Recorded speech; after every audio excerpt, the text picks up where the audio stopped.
2 было. Да. Вчера 2 раза по 15 дали. Да. Нам сказали 1.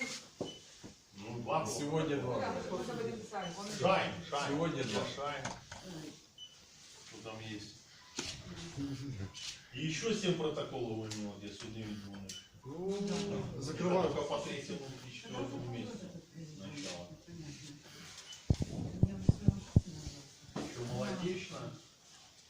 Боровляна, молодечно. То есть не было их. 3 точно. Меня вчера за Оршу и за Брест первый. Сергей, а ты можешь сказать правду, что там из камеры у тебя? Нет, ничего. Это суки просто. В смысле? в одной камере сидишь, никуда не Да, тягай. вот, Подсаживает кого-нибудь из вирусных. Сколько человек? сейчас будет. Ну, то есть условия приемлемые. Нормально.